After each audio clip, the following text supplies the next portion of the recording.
Future సిటీలో land కొనాలని ఆలోచిస్తున్నారా? అయితే వెంటనే మాకు కాల్ చేసి పూర్తి వివరాలు తెలుసుకోండి.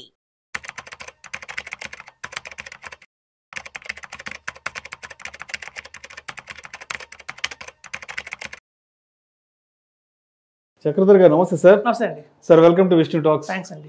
సో చక్రధర్ గారు, ఇప్పుడు మ్యూచువల్ ఫండ్ ఇన్వెస్ట్మెంట్స్ అనేవి త్రూ ఆన్లైన్ ద్వారా గూగుల్లో సెర్చ్ చేసుకుని అక్కడ ఏదో ఒక వెబ్సైట్లోకి వెళ్ళి అలా కొనుక్కోవడం బెటర్ అంటారా, లేదంటే ఒక ఆథరైజ్డ్ అడ్వైజర్ దగ్గరికి వెళ్ళి ఆయనే సంప్రదించి తీసుకోవడం బెటర్ అంటారా?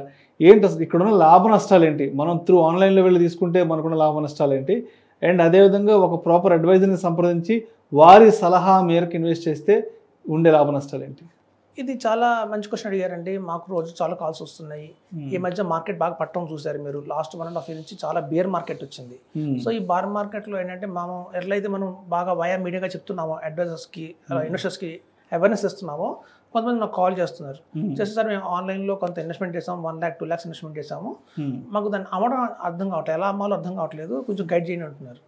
మనకు అంత అవగాహన ఉండదు ఆ యాప్ మీద ఎలా కొన్నారో.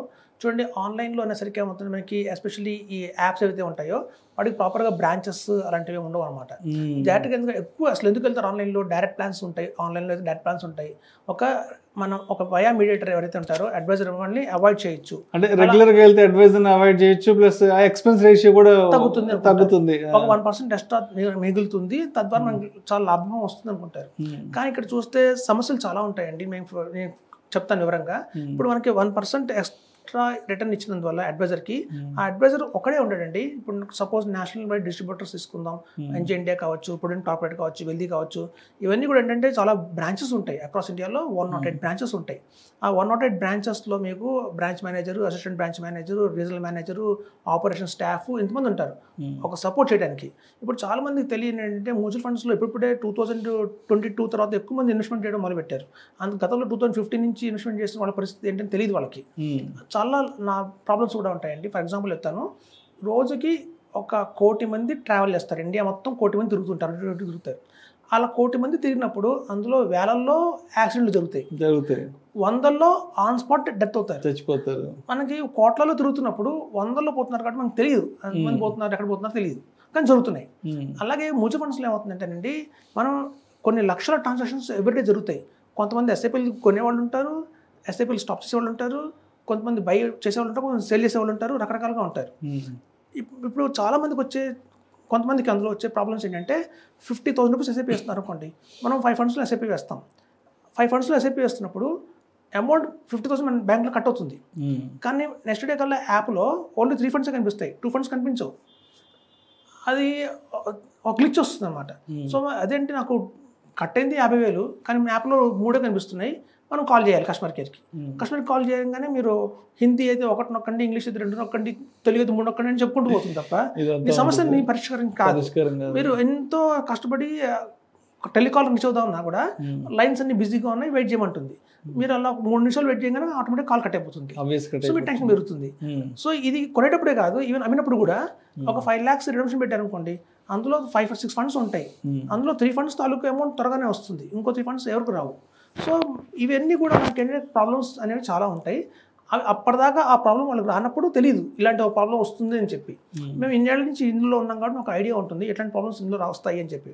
చూడండి, నామినేషన్ కూడా తీసుకుందాం. చాలామంది నామినేషన్ పెడతారు, ఓకే మ్యూచువల్ ఫండ్లో ఈ నామినీ అని. మాకు రీసెంట్గా ఒక ఆయన ఎక్స్పైర్ అయ్యారు, ఒక క్లయింట్. సో ఎక్స్పైర్ అయితే వాళ్ళ బాబు తైవాన్లో, జపాన్లో ఉంటాడు అనమాట.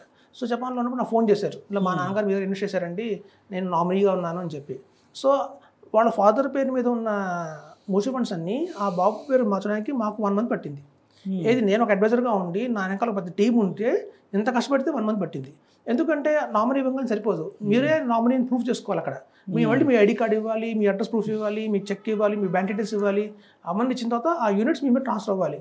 అప్పుడు మీరు పట్టుదలగా కంటిన్యూ చేయాలా, అమ్ముకోవాలా అనేది ఆప్షన్ వస్తుంది. సో ఇవన్నీ కూడా మనకి గ్రో యాప్స్లో కానివ్వండి, జీరోదాలో కానివ్వండి, ఎక్కడైతే బ్రాంచెస్ లేవో అట్లాంటి చోట మనకి ఇన్వెస్ట్మెంట్ చేస్తే మనకి ఇలాంటి సర్వీసెస్ అన్నీ రావు.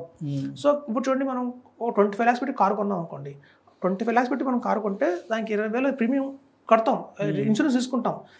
అలా ఇన్సూరెన్స్ తీసుకున్నాము అంటే దాని అర్థం యాక్సిడెంట్ అవుతుందని కాదు, బై ఛాన్స్ ఏదైనా యాక్సిడెంట్ అయితే మనకు ప్రొటెక్షన్ ఉంటుందని చెప్పి. మనం ఆ ఇన్సూరెన్స్ డబ్బులు వేస్ట్ అయిపోతున్నాయి అని అనుకోకూడదు. పీస్ ఆఫ్ మైండ్ ఉంటుంది. నో క్లెయిమ్ కాలేదే అని ఫీల్ అవ్వకూడదు. హెల్త్ ఇన్సూరెన్స్లో అయినా టర్మ్ ప్లాన్స్ అయినా. సో ఎందుకు మనం అనుకుంటున్నామంటే సేఫర్ సైడ్.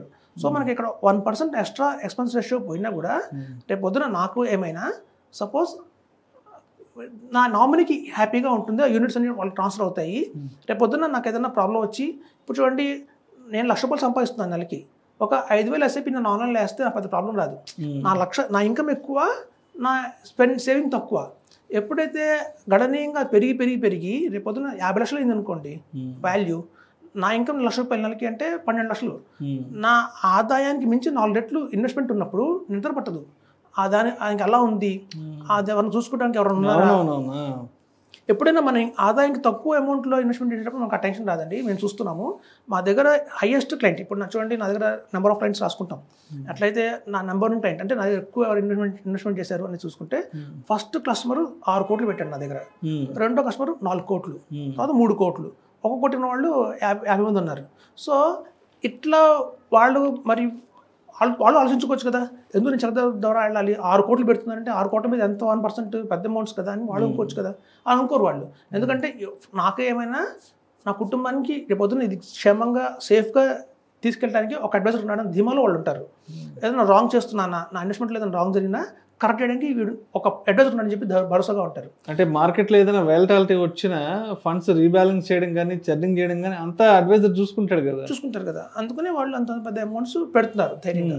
సో కాబట్టి ఏంటంటేనండి, ఒక ఆన్లైన్ ప్లాట్ఫామ్స్లో వెళ్ళకండి, నేషనల్ డిస్ట్రిబ్యూటర్స్ అనే వాళ్ళు ఉంటారు, వాళ్ళకి అక్రాస్ ఇండియాలో 150 బ్రాంచెస్ ఉంటాయి. అలాగే అడ్వైజర్స్ కూడా 5,000. ఇప్పుడు ఒక క్వశ్చన్ వస్తుంది, ఇన్వెస్టర్ అయినా ఒకవేళ అడ్వైజర్ కనుక ఏమన్నా ఎక్స్పైర్ అయితే పరిస్థితి ఏంటి అంటే కూడా, నేషనల్ డిస్ట్రిబ్యూటర్స్ దగ్గర మాలాంటి వాళ్ళు 50,000 మంది అడ్వైజర్లు ఉంటారు. సో ఒక అడ్వైజర్ కన్నా ఏమైనా డెత్ జరిగితే వేరే అడ్వైజర్ని వాళ్ళు అలొకేట్ చేస్తారు. సార్ మీకు ఇక్కడ నుంచి ఈ అడ్వైజర్ చూసుకుంటారు లేండి, టెన్షన్ పడకండి అని చెప్పి. సో అట్లాంటి వెసులుబాట్లన్నీ కూడా మనకి ఈ నేషనల్ డిస్ట్రిబ్యూషన్ హౌస్లో ఉంటాయి. సో కాబట్టి మనం చెప్పేది ఏంటంటే, ఒక బ్లైండ్గా ఒక యాప్ ద్వారా వెళ్ళకండి, అక్కడ మీకు సపోర్ట్ చేసే టీం ఉండదు. ఏదన్నా కష్టం వచ్చినా సుఖం వచ్చినా మనమే చూసుకోవాలి. ఇప్పుడు మీరు తీసుకున్న ఫండ్స్ కూడా సక్సెస్ఫుల్గా వెళ్తాయి లేవని డౌటే. ఇప్పుడు ఫర్ ఎగ్జాంపుల్ మనం అనుకున్నాం, మీరు ఎగ్జిబిషన్కి వెళ్ళారనుకోండి, ఎప్పుడన్నా ఎగ్జిబిషన్లో మీకు ఒక బెలూన్స్ కడతారు గోడ మీద, బెలూన్స్ పెట్టి ఒక గన్ ఇస్తారు మీకు, ₹20కి 5 బుల్లెట్లు అంటారు. మీరు ఎన్ని తగులుతాయి, ఎందులో 2-3 తగులుతాయి, అది అదృష్టం అంతే. బ్లైండ్ కొడతాం, తగిలింది అసలు లేదు. సో మనం ఈ ఆన్లైన్ ప్లాట్ఫామ్లో కూడా మనం ఇన్వెస్ట్మెంట్ చేస్తాం కానివ్వండి, తీసుకున్న ఫండ్స్ కరెక్టా కాదనేది మనం దైవాధీనం, తగులుతుంది లేదా లేదు. సో అట్లా ఉంటుందండి. అడ్వైజర్ ప్రకారం అయితే అలా కాదు, వీళ్ళు కొంచెం ప్రొఫెషనల్స్ కాబట్టి గన్ షాట్ తెలుస్తుంది, గురికి తప్పదు, కరెక్ట్గా బిల్లు వెళ్తుంది అనమాట. సో కాబట్టి ఈ యాప్స్ కంటే కూడా డిస్ట్రిబ్యూటర్స్ నమ్ముకోవడం బెటర్ అని చెప్తున్నాను. Right sir. Thank you sir. Thank you so much Chakradhar garu. So mutual fund investment అనేది డైరెక్ట్గా వెళ్తే ఉండే లాభ నష్టాలేంటి, అదేవిధంగా త్రూ అడ్వైజర్ ద్వారా రెగ్యులర్ మోడ్లో వెళ్తే అక్కడ అంటే అటువైపు నుంచి మనకు వచ్చే సపోర్ట్ ఏంటి అనే దాని గురించి చాలా చక్కగా తెలియజేస్తారు. Thank you so much sir. Thanks అండి.